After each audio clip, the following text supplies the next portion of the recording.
The Minister for Industry, Trade and Investments, Mr. Enelamah, is still with us in the studios. Just before we went on break, you were talking about the outcomes of the visit of the German Chancellor Angela Merkel and also British Prime Minister Theresa May. I think you're making a point on Volkswagen just before we went on break. That's correct. Thank you. So, Volkswagen, based on their own research, believe that Nigeria could be the hub to produce up to 2 million cars. I mean, not just for Nigeria, but for the region, just based on the work they've done. And remember, they're a global, very experienced manufacturer. And they think of that, Volkswagen could control as much as 15%, which is about 300,000 cars. And so that's what is giving them the impetus to enter this agreement with us. Now, we have to create the enabling environment for that to happen, which means that the policy environment is stable, that the auto bill, which is the laws that will govern auto manufacturing and auto industry, is in place so that they know there is a law to rely on, that there is financing available for those that will buy the cars, because obviously people need to be able to afford and buy the cars, and that all the other enabling conditions, including discouraging dumping of sort of substandard cars here and everything will go on. And that's really what the MOU is about. And the whole idea is to implement it in phases until we get to that objective. And so that's one agreement. We signed 3 agreements, but we also signed agreements on agriculture and agricultural equipment with a company called Pt.1 or something, a German company that signed an agreement with Nassau. With Nassau, yeah. And then there was an agreement signed by NASIMA and their sort of German Africa Delegates Forum, just again on capacity building. And I think, the Germans are serious. I mean, they do want to do business with us, and we think that they're already present in the country and it's an opportunity to deepen those ties for our mutual benefit. In the case of Theresa May, the Prime Minister of Britain, I think she's looking ahead post-Brexit and trying to strengthen economic ties with those countries that will be important to Britain as it goes independent. And I think it's favorable that Nigeria is considered an important country, at least from the perspective of Africa. And they signed this was a memorandum of understanding or a cooperation agreement on economic ties. As you know, they can't actually go into negotiations yet until they conclude those Brexit negotiations.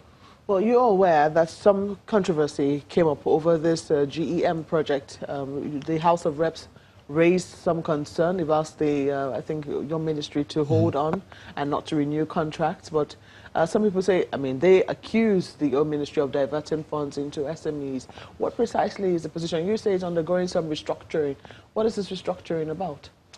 So thank you for raising that question, because I'd like to also clarify, having been told that, this is something that, happened while I was away. Let me say first that our project, the Growth and Employment Project, is a World Bank facility, right, that is supposed to help the country focus on SMEs. When we came in Excuse me. at the beginning of our administration in 2016, actually, when we looked at it, the project had been going on for 3 years, but it had very poor performance.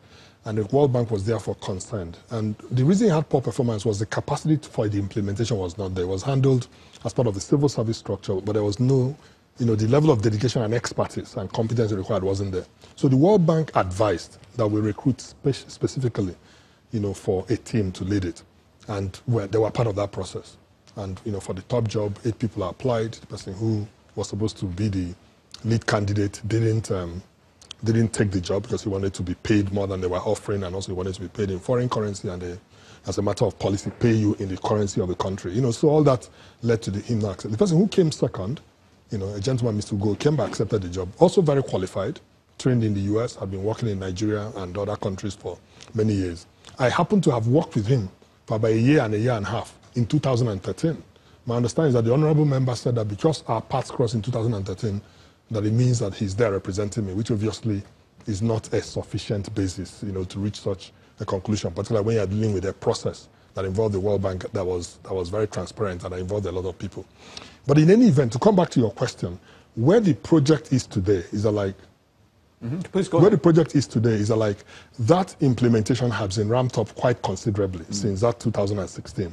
However, the project had a 5-year sort of cycle, so it's coming to an end, and we now need to decide with the World Bank whether we want to continue, given that we pretty much lost the first 3 years. And the conclusion on both sides that we should continue, we should extend it for another year or 2.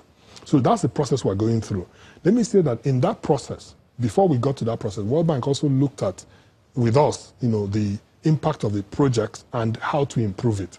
And it's part of that improving that led to the controversy the gentleman is talking about. We believe, both ourselves and the World Bank, that part of that money shouldn't just go to grants, which is basically giving people money for free. Part of the money should be given as equity. That is where you basically give money that the person, you know, it's almost like taking a stake or a share in the business, and therefore it's sustainable. And you can then recycle it as the money is paid back from the successful ones. And this is, again, best practice everywhere. And so we decided to divide the money into 3 parts. One part will go to grants, one part will go to this, equity program, and then another part will go to basically all the capacity building. Because the thing about the World Bank is that a major part of it is really to bring all kinds of players to build capacity in the country. Because as you know, SMEs, they need capacity. And I'll give you just one example. When you hear of our Ease of Doing Business initiative, part of the capacity for that is through this project, you know, just in terms of the people who are working to improve the business environment, because that helps SMEs a lot. So that's the kind of way it was restructured. Now, for somebody to say the money is being diverted, you know, money that has not even, this is just a plan. We haven't approved the plan. And you say, because you are thinking of, instead of giving all the money away, that part of it should go into equity, that I will, you know, raise an alarm of diversion. I just think it's speculative at best. Just a few questions on that. First of all, the environment of into the equity that you referred to, approximately $35 million. How much of it has actually been paid? No, it's not even. It's a proposal. And first of all, I don't know. It's a proposal basically to restructure. And so it has not been implemented, is what I want to confirm. No, it has not been implemented. Okay, Its part is not, so and it's not been implemented. But so the whole discussion should be on ideas, right? Because we're still dealing with ideas. We're saying, is it better, right, to give away all the money as grants? And I'm quite happy to have that discussion. And he may, well, you know, make superior arguments why it's better to give money away than to give it sustainably. Because the allegation, very precisely from Honorable Mark Bila, was that essentially, of course, you mentioned the fact that Mr. Ugo Ikemba worked for you at the African Capital Alliance. That's what we were told here.